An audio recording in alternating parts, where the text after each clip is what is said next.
Holly McFadden suffered 3 gunshot wounds to the head, and Jesse McFadden appears to have shot him. In a chilling true crime story, a mother's choice to allow a convicted rapist into her life and the lives of her 3 teenage children leads to a horrifying outcome.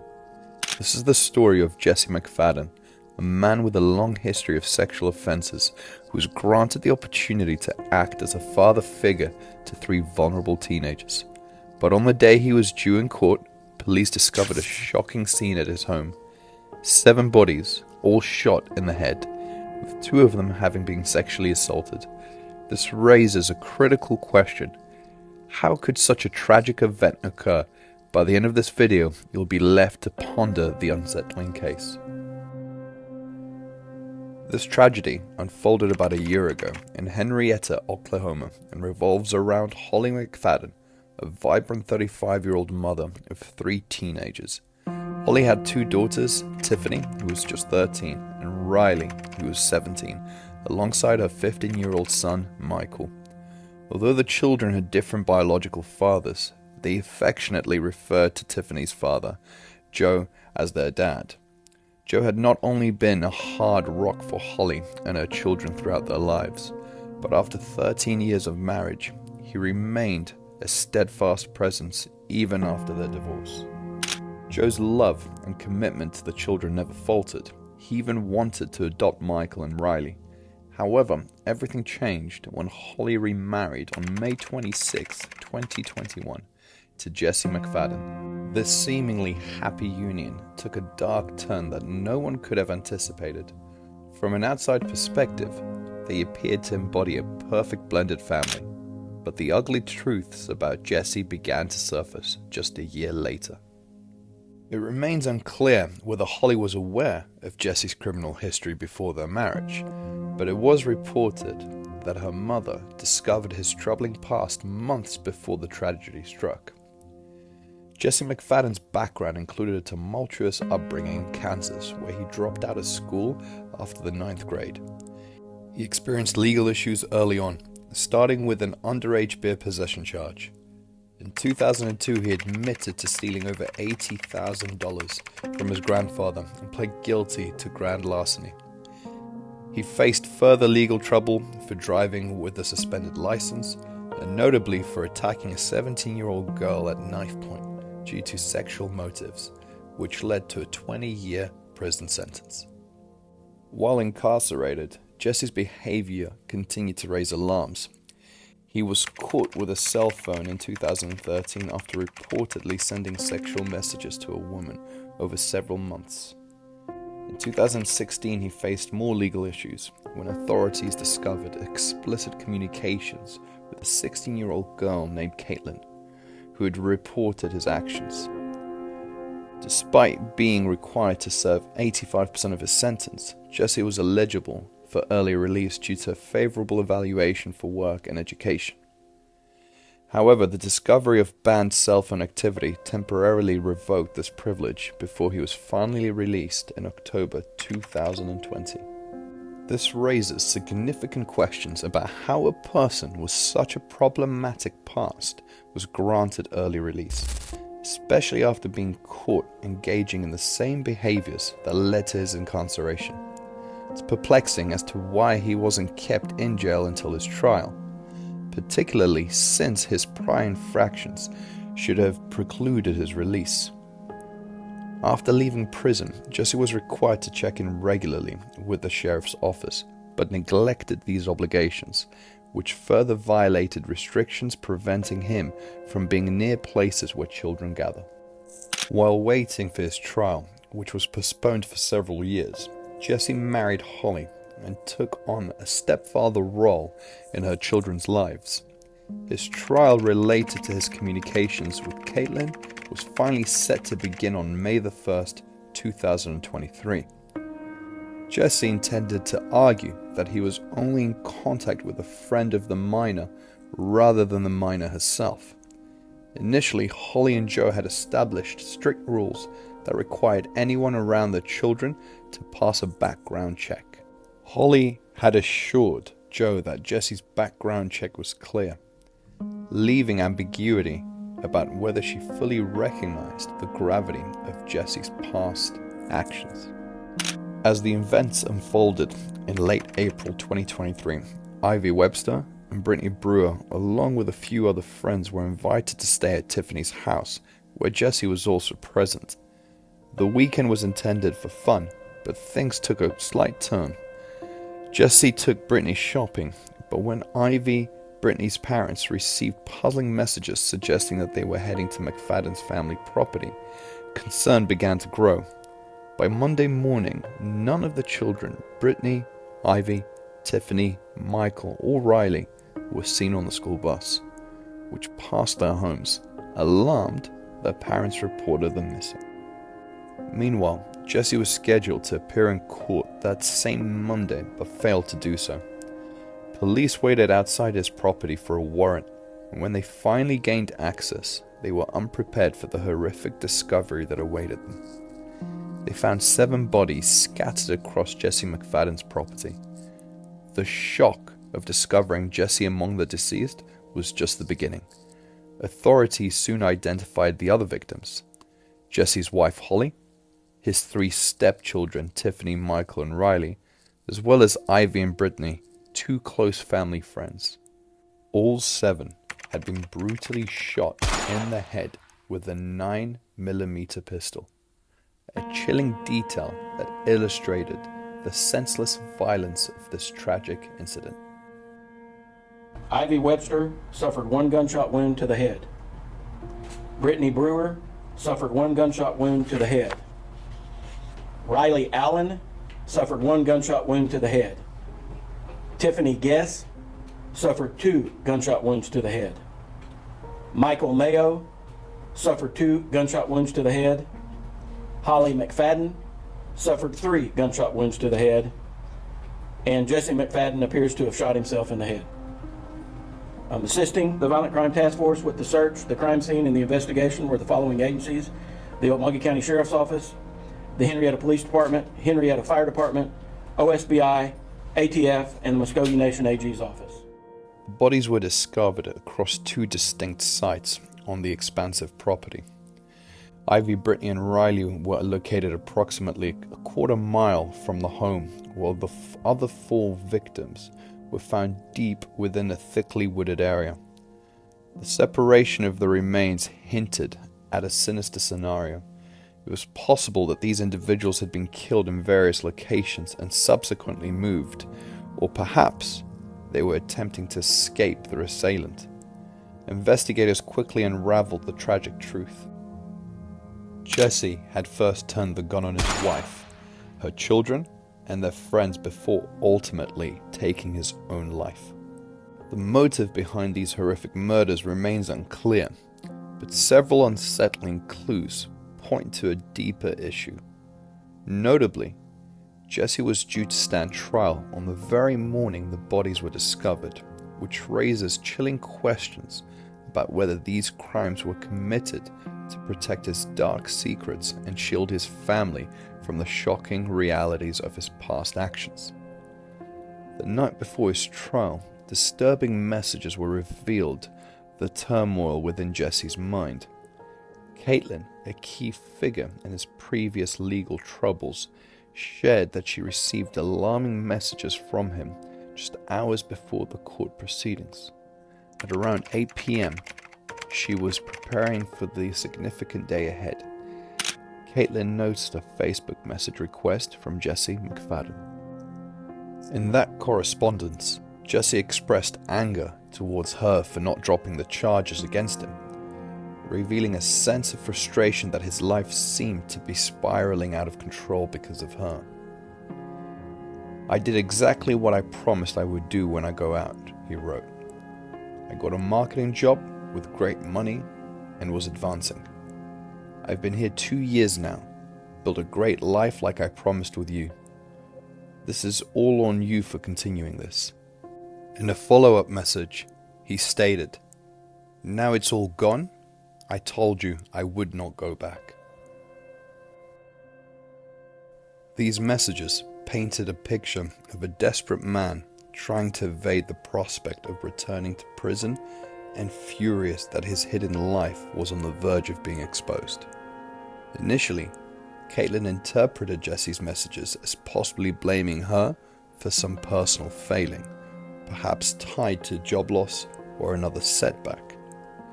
The clear implication was that he no longer felt bound by the conditions of his bail, as reaching out to her was a glaring violation of those terms. Not wanting to get caught up in the drama, Caitlin chose to disregard Jesse's messages, but wisely took a screenshot and sent it to Edward, the Muskogee County District Attorney, as a precautionary measure. The next morning brought unsettling news for Caitlin. She received a call from the prosecutor informing her that there had been yet another delay in the trial due to Jesse's attorney requesting additional time related to an issue with Jesse's phone. A mere half hour later, Caitlin received another urgent call from the prosecutor, who informed her about a missing person report involving Jesse, Brittany Brewer, and Ivy Webster. Realizing the gravity of the situation, Caitlin hurriedly packed a bag and rented an Airbnb just 45 minutes away, fearing that Jesse might come looking for her. Crystal Smith, one of Jesse's prior victims, also shared her harrowing experience and the anguish she felt upon hearing the news of the killings. She had desperately pleaded with the district attorney to keep Jesse behind bars, fearing that he would pose a threat to others. Crystal recounted how the last communication she had regarding Jesse was when she was 17, during which she'd learned that he was under the influence of meth and expressed remorse for his actions. Despite her attempts to move on, the recent tragedy reignited painful memories and emotions. In her interview, Crystal recalled the terror she experienced when she was attacked by Jesse at the age of 16. At a party in the McAllister, after leaving her truck behind, Jesse unexpectedly showed up at her home, claiming that his wife had thrown him out and that he needed a place to stay. Despite our efforts to send him away, Jesse forced his way in, gagged her with a sock, tied her to her bed, and subjected her to horrifying abuse. In the days after the bodies were found, Caitlin Babb found herself in the midst of a whirlwind of emotions, grappling with a tumultuous mix of guilt, anger, frustration, and profound grief. She struggled to reconcile the disturbing events surrounding Jesse's action with her periods of relative normality. Each new piece of information felt like a weight added to her shoulders, making it increasingly difficult to find solace or clarity amidst the chaos. I feel horrible. It makes you feel terrible, like you're not even human. Babb says her case was set to start trial on Monday. I was prepared and I was ready. I've been ready for 6 years. But McFadden was a no-show and the gruesome news broke. It was terrible. Especially when it's something that could have been prevented and it never should have happened. As investigations into the deaths progressed and emotions ran high, the community began to react to the chilling details that emerged. Friends, family, and those who knew the victims were left reeling, struggling to comprehend how such brutality could be inflicted upon innocent lives. The impact of the tragedy rippled through the local area, creating a cloud of fear and sorrow. The psychological events and effects of this incident were far-reaching, affecting not just the victims' families, but also witnesses and community members who had known them. Those who once shared laughter and warmth with the victims now faced the stark reality of loss and trauma. The collective mourning process began, intertwined with anger directed at both Jesse McFadden for his heinous actions and the systems that allowed the manipulation to continue unchecked. Ultimately, the aftermath of this horrific event would require extensive community healing and psychological support for those most impacted. As investigations continued, families sought justice and closure, hoping for answers that would bring some semblance of peace amidst the devastation. The echo of Jesse's crime served as a haunting reminder of the hidden darkness that can lurk behind closed doors, and that critical importance of vigilance in protecting loved ones from such violence. When it came to the parents of Ivy and Brittany, they were taken aback by Jesse's criminal history. Unaware of his past, they viewed the weekend sleepover as a typical event. Nathan Brewer, Brittany's father, described Jesse as an affable individual. Ivy's mother, Ashley Webster, noted that the families had been friends since the late 2020s and that she had no knowledge of Jesse's background. Ashley emphasized that Tiffany and Ivy were best friends, considering Tiffany like any other daughter in the household. Meanwhile, Holly's mother, Janet Mayo, shared her own feelings of disbelief. She revealed that her daughter had been charmed by Jesse McFadden, who exercised strict control over Holly, dictating she could go, who she could see, and even monitoring the children's cell phones when they were out.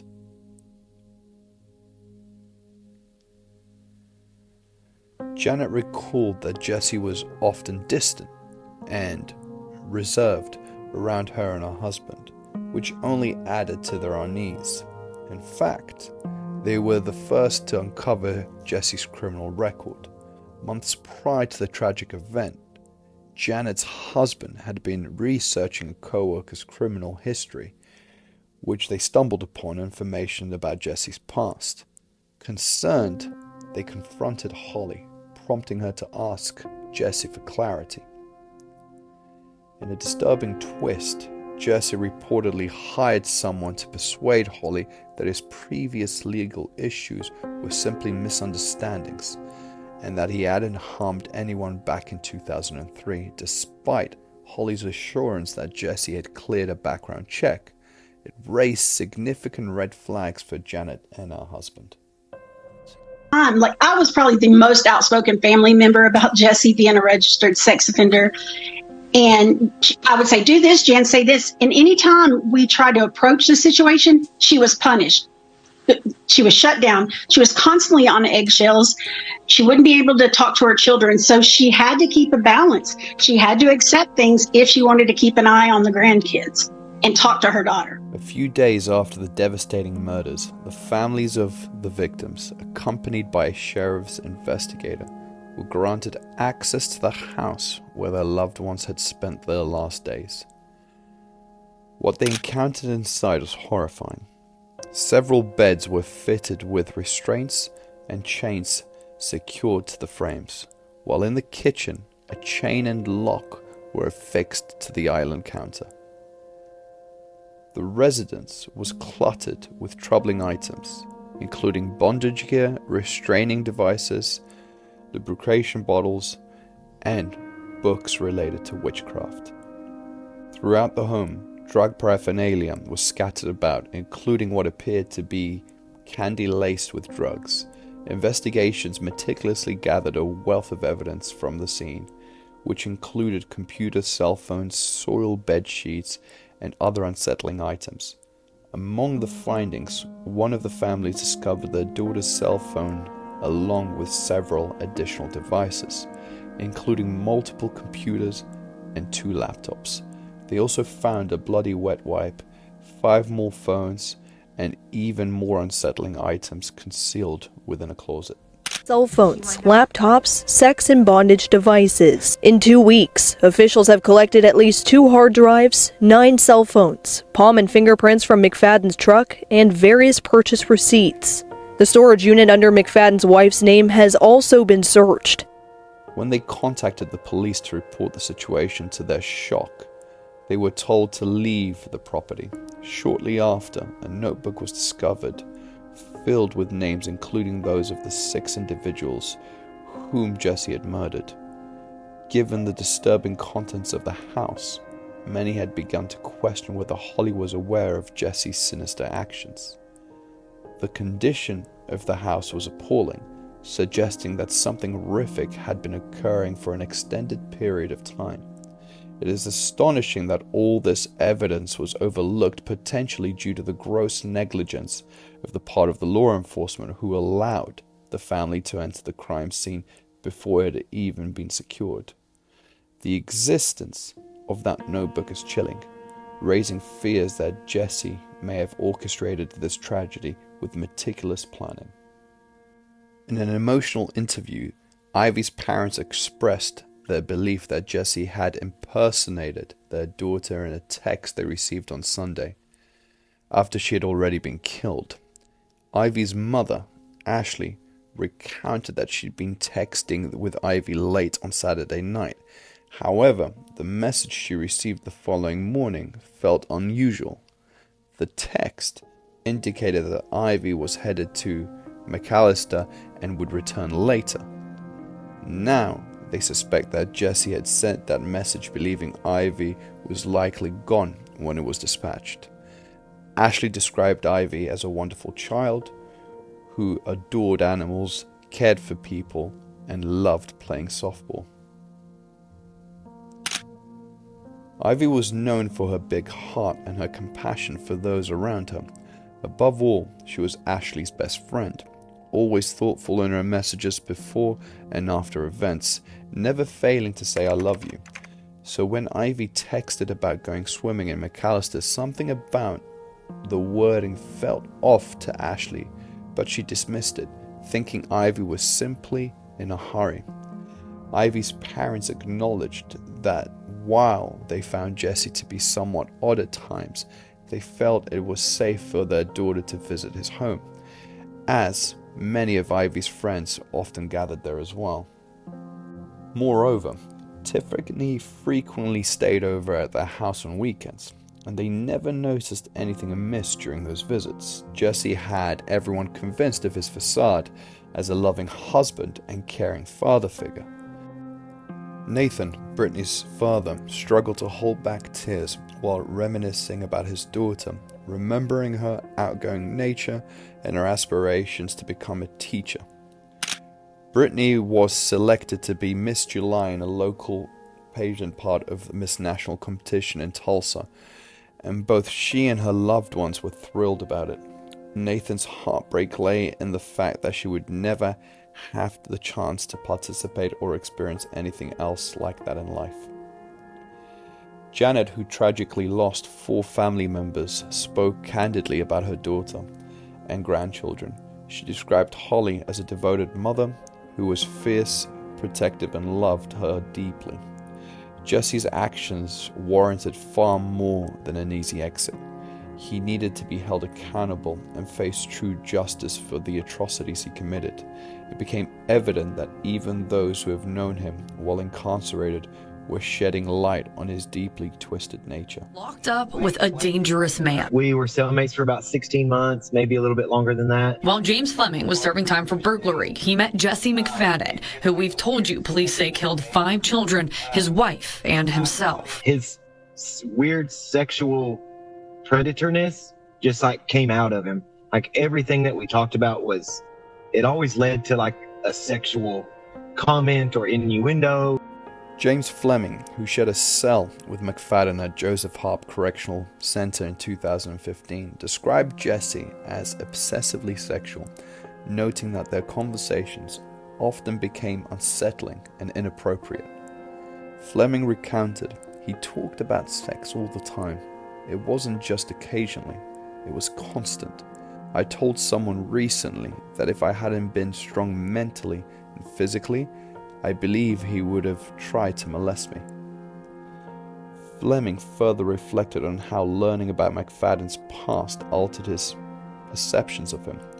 When you discover something like that, it completely shifts your perspective. It's horrifying. He tried to justify his actions, but I knew better. You don't receive a 20-year sentence for statutory rape if you're 18 and the girl is 17 and the parents are just upset. It's much worse than that. The disturbing revelations surrounding the two friends who were victimized before the tragic deaths have left many questioning how someone like Jesse McFadden managed to evade scrutiny despite its troubling history and numerous warning signs. People are left to wonder why these signals were overlooked and how the system could fail so many innocent lives. Even though McFadden attempted to reshape his image by marrying Holly and temporarily embodying the role of a devoted father, alarming items discovered in their residence, such as restrained sexual toys and explicit literature, were significant red flags. It appears that Holly had been deceived into believing that his behavior was acceptable. As you encounter new individuals, it's important to keep this case in perspective. Quick judgments can be misleading, as one may never truly know the secrets that others hold. The world is expansive, and vigilance is essential. If you found this video engaging, don't forget to like and subscribe to explore other true crime stories. Take care, and we'll see you on the next video.